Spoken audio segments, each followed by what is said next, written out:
Most people don't have a money problem. They have a paycheck routine that quietly keeps them broke. Today, we're not crunching numbers or staring at boring spreadsheets.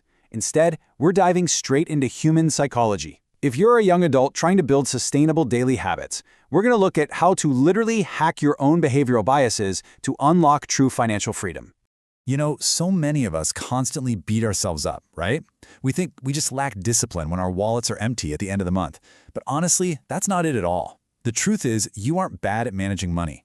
You've just fallen into a psychological system and a set of routines that are perfectly designed to work against you. To fix a broken system, we've got to understand exactly where it's glitching. And it almost always starts with our deeply ingrained habits. Okay, let's dive into this concept called present bias. Basically, financial struggles usually stem from how our brains react to rewards. Studies show that if you're offered $100 today or $125 next year, the vast majority of people will take the cash right now. It's kind of like choosing to eat a delicious slice of cake right this second instead of thinking about having a healthy body next month. Our brains are literally hardwired to prioritize instant gratification over our future selves. And that exact psychological bias is exactly why we are so prone to procrastinate when it comes to saving. If you've ever told yourself, "Oh, I'll definitely start saving next month," well, you're completely normal. When we're stressed, we turn to retail therapy. In fact, 50% of people admit to shopping just to boost their mood. It gives you this massive, immediate hit of dopamine.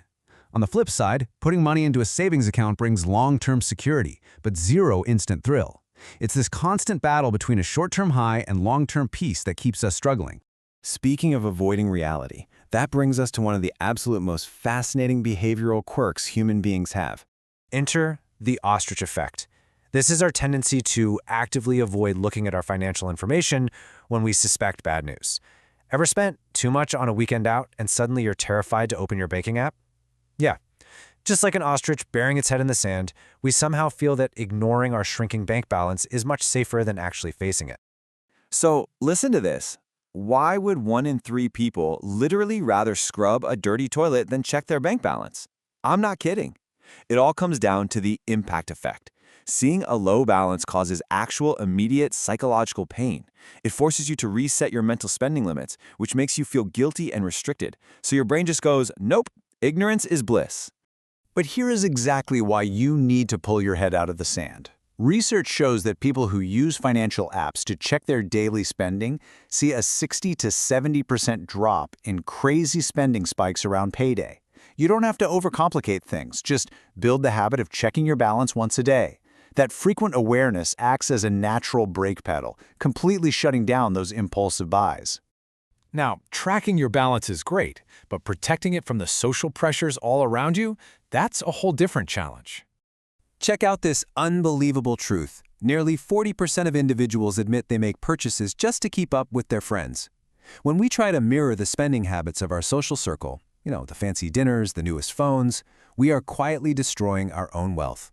This whole keeping up with the Joneses phenomenon totally derails us from our real financial goals. And this brilliantly illustrates what we call lifestyle creep. You get a little bump in income, or you start hanging out with friends who spend more, and hidden costs sneak up on you. You book pricier hotels, you buy premium brand names instead of basics, then add in the daily $5 coffees and stacking up 4 different streaming subscriptions. One tiny, socially driven upgrade at a time, they just eat away at your entire paycheck.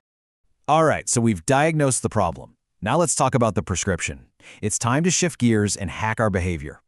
This brings us to nudge theory. The idea here is that we can alter the choices presented to us to radically impact our savings without restricting our freedom.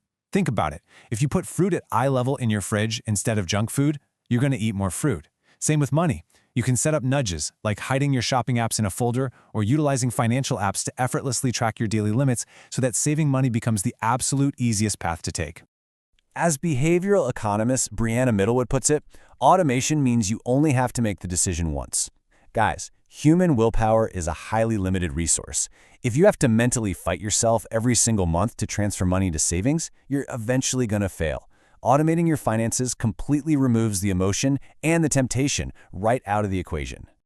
And that leads us to the most powerful, highly actionable strategy for taking control of your financial life today. The secret sauce here is the classic pay yourself first method, and it's just 3 steps. 1. Set a clear goal, like building an emergency fund. 2. Automate a bank transfer so that money moves into that fund the literal exact day you get paid. 3. Live off whatever is left. By hiding that money from yourself before you even see it, you naturally adjust your lifestyle downward just a bit, and honestly, it doesn't even feel like a punishment. We really need a total paradigm shift here. Saving money is not about depriving yourself. It's not a miserable sacrifice. Saving is a system that buys you ultimate future choices and independence. It's the shield that protects you from life's random storms, and it's what eventually gives you the privilege of saying no to things you simply don't want to do. So, I really want you to think about this. What will your automated savings buy you tomorrow? Will it be a house, a brand new business venture, or maybe just the peace of mind of a good night's sleep, totally free from money anxiety? That freedom is literally one automated transfer away. Thanks so much for tuning into this explainer. Go set up that emergency fund right now, and I'll catch you next time.